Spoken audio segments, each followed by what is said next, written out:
Hi, I'm Michelle, and welcome to the Grateful Podcast, a place where we contemplate how we can eat, live, and lead each day to build a more sustainable world. My guest on the show today is Christoph Inauen, and he's one of the co-founders of a chocolate company called Choba Choba. But Choba Choba is no ordinary chocolate company. Born out of his experience that unequal power relationships underlie so many of the issues that we see in the chocolate industry, Christoph and his co-founder Eric set out to revolutionize this. And they did it together with 36 farmers from the Peruvian Amazon who are co-owners in the Choba Choba brand. So I chatted with Christoph about what it was that took him out of the more traditional chocolate industry and led him to create an entirely new model.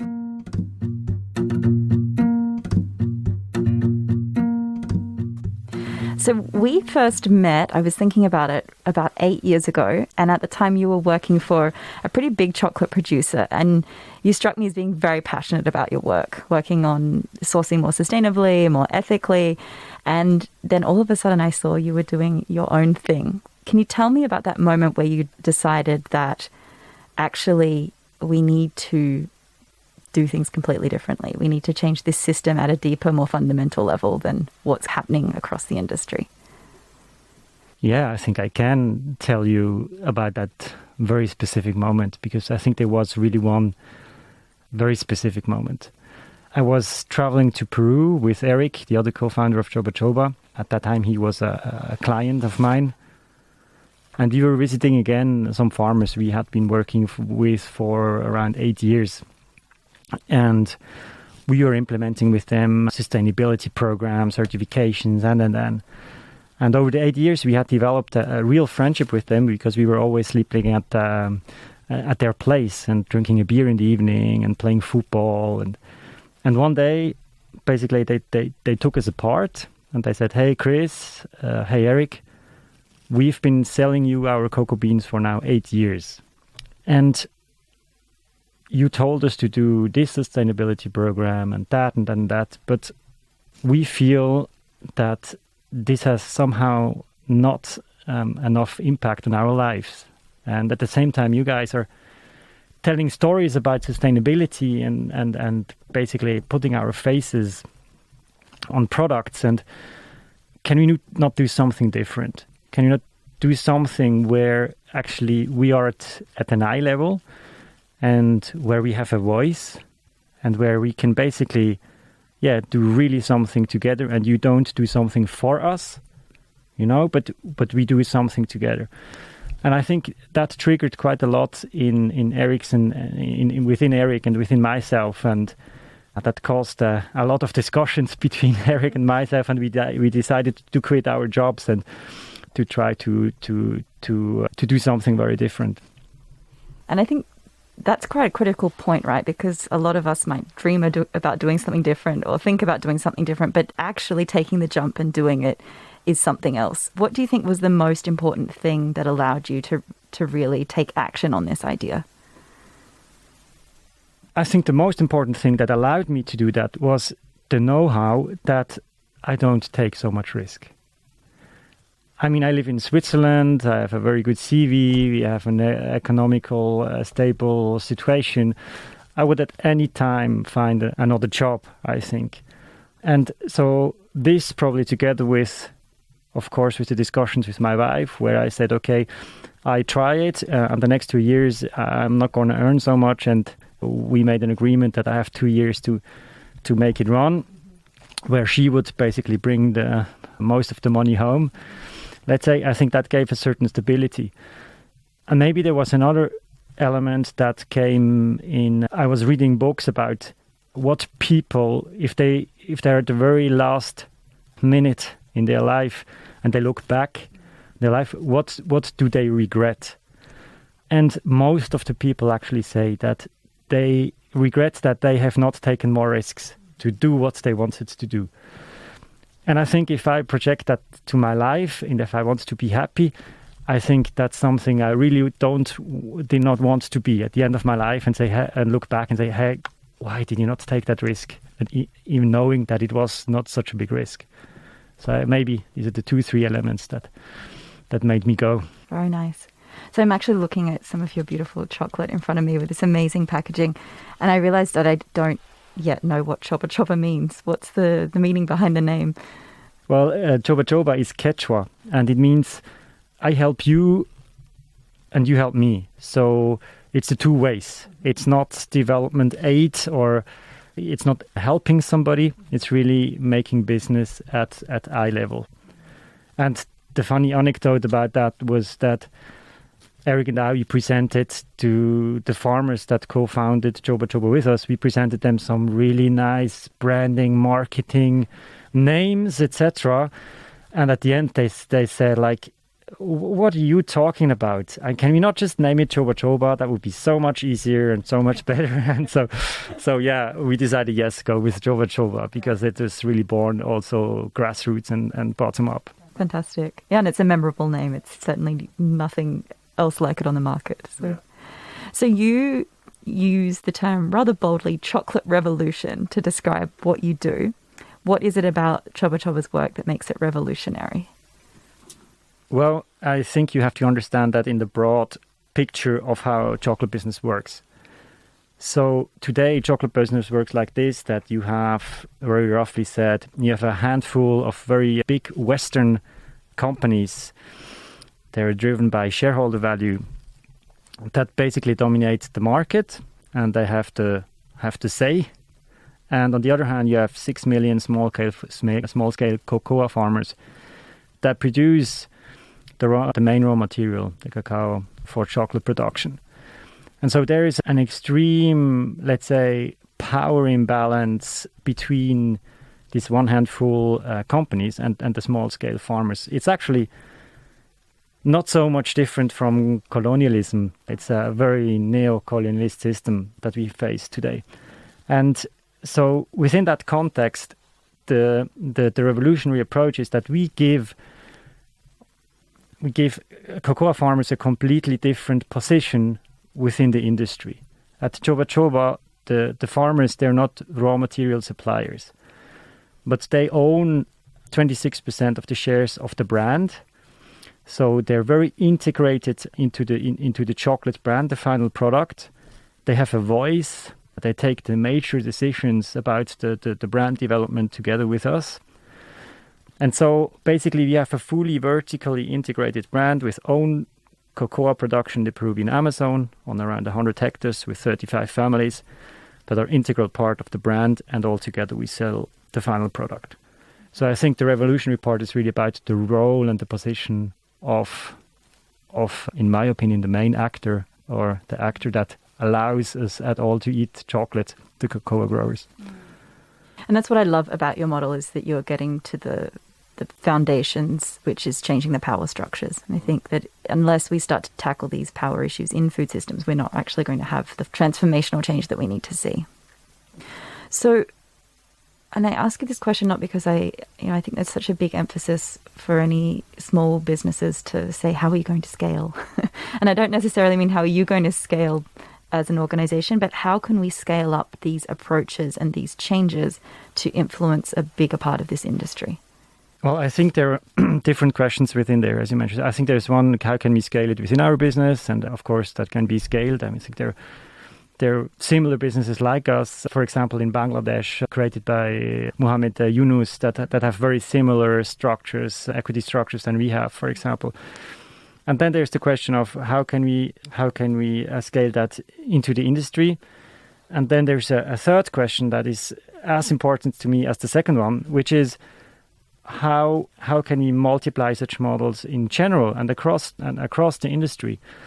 And I feel that these kind of models that we are prototyping, I think they have the potential to go beyond our industry. So I have been talking to some people working in the textile industry that wanted to create a brand with organic cotton farmers from Western Africa and with ladies producing the clothes in Bangladesh, And I think there is also that potential of creating new businesses beyond our industry. And if you come back to our industry, I think it goes a lot through inspiration. I mean, we are in touch with the big industry players. Last week I received from one of the major Swiss chocolate brands, from the head of sales, I received a very nice message about he loves what Choba Choba is doing, and the sustainability and quality at the end will win, and just wishing me a lot of energy for that path. So I feel there's a lot of inspiration from our side we can do, and then it's really, let's say, very specific to the company how this can be implemented there. I mean, it's not so easy to just say the biggest manufacturer in the world that is owned by XY shareholders to change and give some shares to the farmers to give them a voice. We're just so completely different versus what has been established in the world in the past 100 years, that our main tools that we use cannot so easily be just implemented into the big existing structures. And so when it comes to creating broader change across the industry, what role do you think consumers have to play? I think consumers have a vital role to play on chocolate, but way beyond chocolate, right? It's like by picking the product, you make a statement, and you decide what has the legitimacy to remain in the market. And in this sense, buying new brands like Choba Choba or products that are sustainably produced is an extremely critical factor. In this journey that you've been on, particularly in the chocolate industry, how has that influenced how you act as a consumer in other parts of your life, or maybe with other types of food? I mean, I was quite aware already before I started that journey with Choba Choba, but it has for sure accelerated a bit my behavior, let's say. So what is really important to me is to know where my food comes from, and also teach that to my kids. So I go to the local market, not every Saturday, but I try to go every Saturday with my kids and to buy there from a local farmer that has his Demeter farm, and really try to also buy the ancient varieties. Not only because it helps to protect the biodiversity, but also because of the universe of flavors that are around. It's so interesting to discover those flavors. So I think it, of course, had an impact on that. I want to know where I buy my food from which farmer. And then, of course, the normal things for me are to buy organic and to buy seasonal as much as possible, and to buy, if I buy meat or dairy products, that I exactly know where it comes from, how it is produced, etc. And you just used this keyword biodiversity there, which I think is interesting to dig a little deeper on, because I understand that biodiversity conservation and supporting more diverse varieties of cocoa is kind of central to your work. Could you talk a bit more about how biodiversity is central to what you do? Yeah, so actually our cocoa production area is in the Peruvian Amazon, which per se is already quite a biodiverse area. So we produce there on around 100 hectares. And there's a first thing that is important to us is that we produce more and more in organic agroforestry systems, so in diverse system, our cocoa. And then the second thing is around our farms, we are basically in an area where there's still quite a lot of primary forest. So we are part of bigger projects with different stakeholders to protect that primary forest that still exists. So that's something that is really important to us. And the third element within there is that within that primary forest and on certain plots of our farmers, we found around 130 old cocoa varieties. So we have set up a book where we have been collecting data about them, taking pictures and describing them. And now we're analyzing them in detail in order to A, protect them, but B, also in the long run, and that's like a 10 years project, to produce chocolates out of some of those old varieties. And already today, these 120, 130 varieties that we have and that we protect, we have a blended harvest of around 800 kilos per year.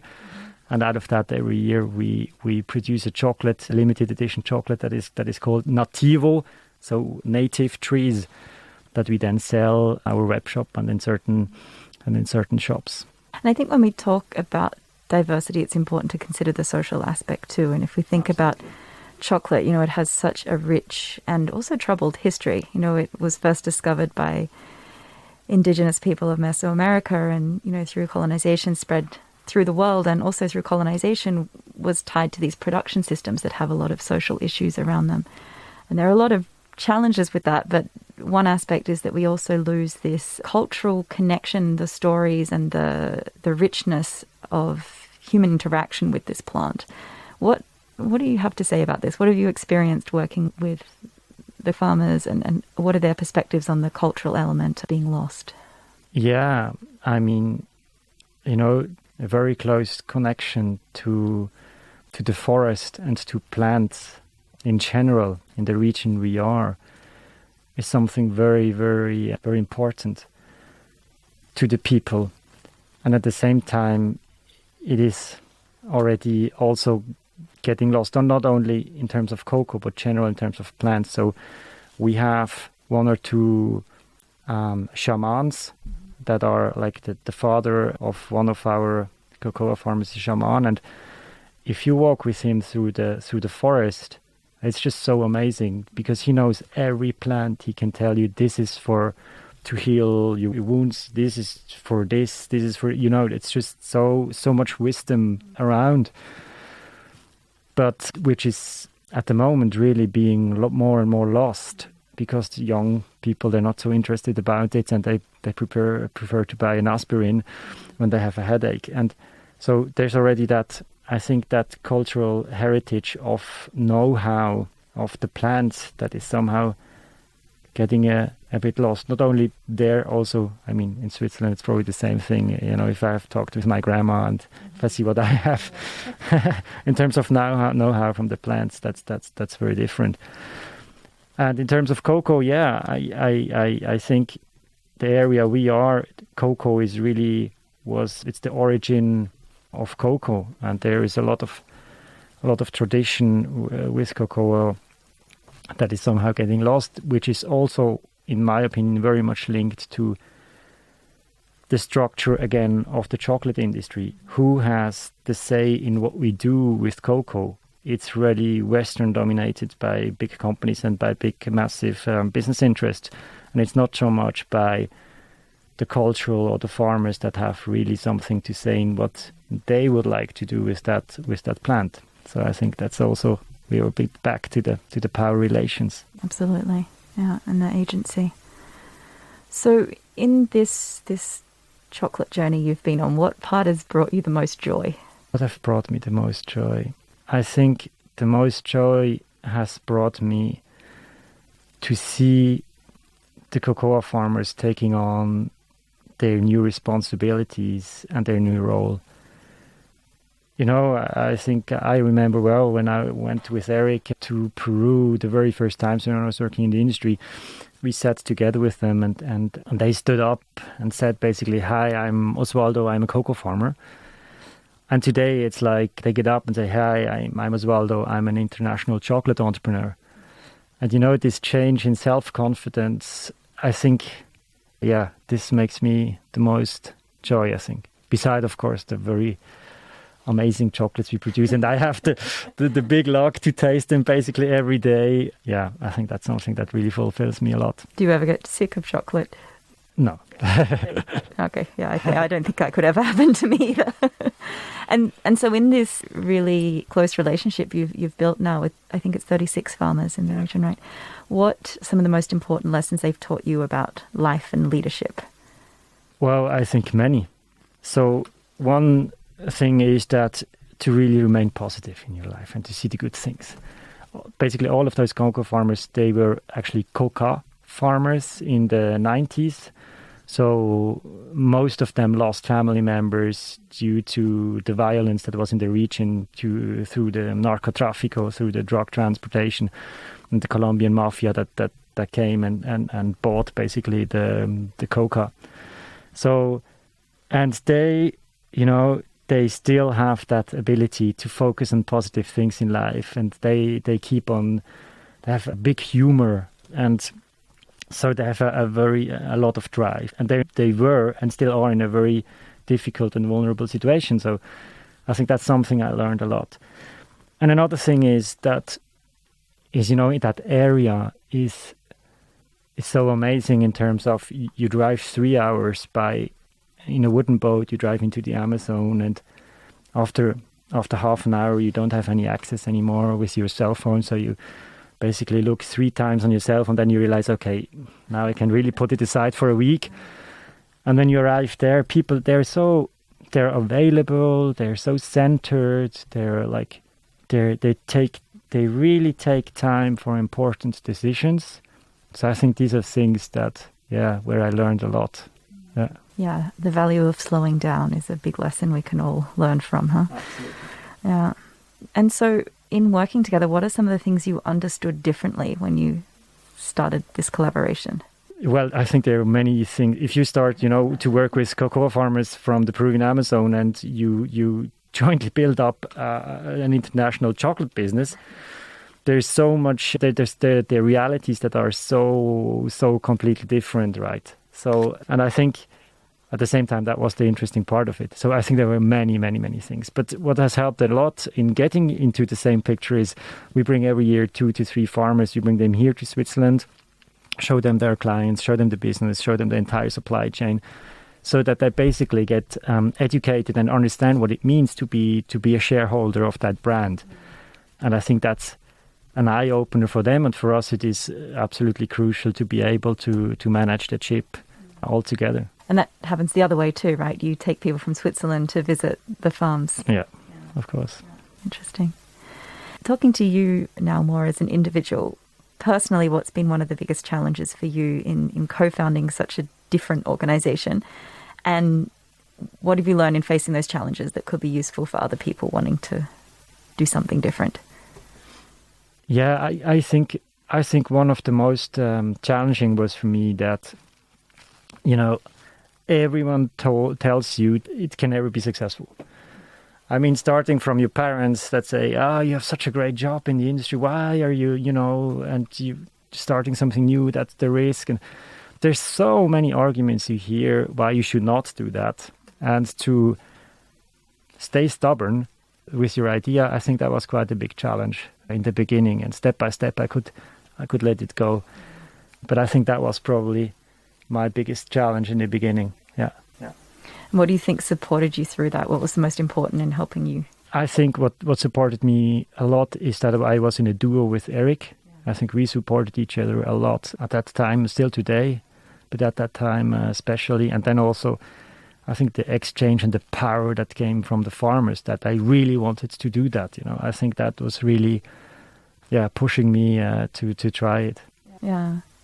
I think it speaks to the power and energizing force that collaborative and collective action can bring, right? It's not you just trying to do it on your own. I imagine that you juggle a lot of things trying to run an organization like this, plus anything else in your life. What do you think are the most important practices for you to integrate doing work you love with living a life that you love?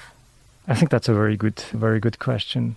I think for people like me that have a high intrinsic motivation to change the world a little bit to the left or to the right, there is a risk that work takes a lot of space in your life.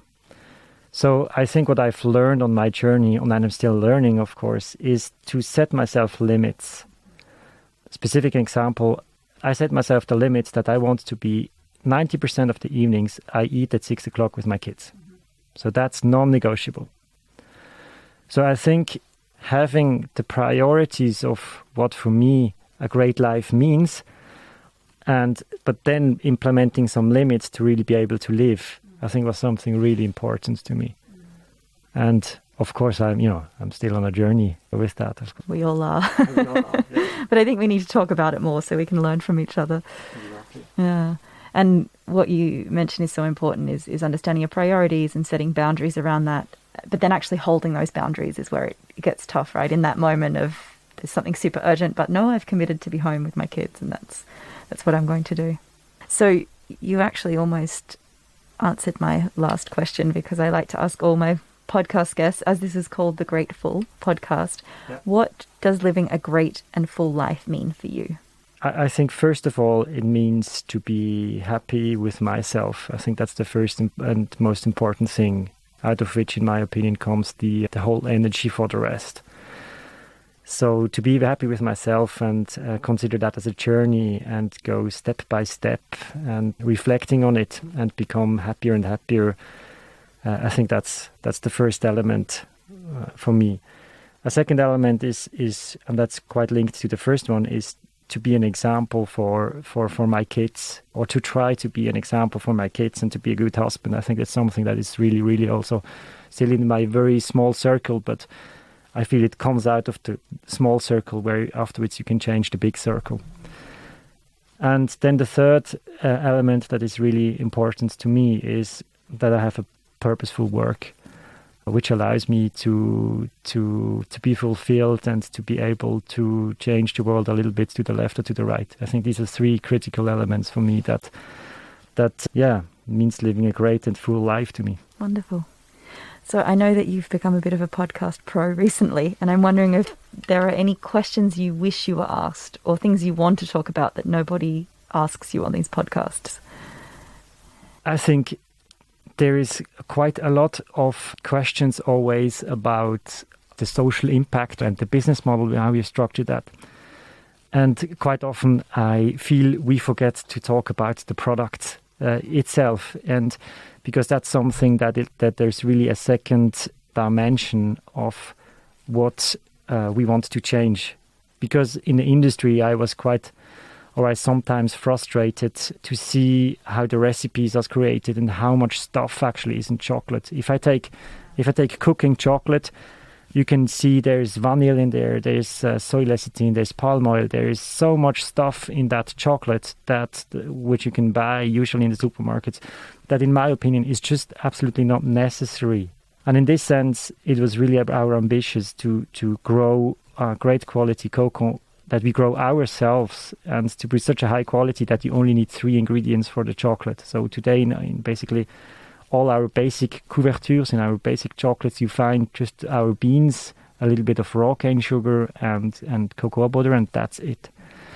And I feel, that element of analyzing a bit what actually is in our chocolates, I feel that's worth a whole podcast per se. What's really amazing at the moment, what's happening in Switzerland and elsewhere, is that there's a whole new movement popping up. So we're probably in Switzerland, we're probably the biggest alternative brands, but there's so many new brands popping up, like La Folor in Zurich, a bean to bar maker, like Orfèvre in Geneva. Like there's so many. This movement about alternative ways to more sustainably make chocolate and also to make better quality. I think this also deserves a lot more attention in podcasts, but in media in general, in my opinion. I think you might have seen that the subtitle of my book was Sustainable Eating with Purpose and Joy. And for me, I'm always looking, how can we combine these two things? And when I look at and eat your products, I always think that's such a perfect combination of purpose and joy, because it's such a joyful experience, from the packaging to the flavor itself, to knowing the story behind it. It's a rare combination of the two. Thanks so much for listening to this episode of the Great Full podcast. If you liked it, then please go ahead and subscribe and share it with a friend. And I would love to get your questions answered here. So if there's something that you would like answered or explored on this podcast, just send me an email to podcast@thegreatfull.com, and I'll do my very best to get your questions answered here on the show. Music in this episode came from Blue Dot Sessions.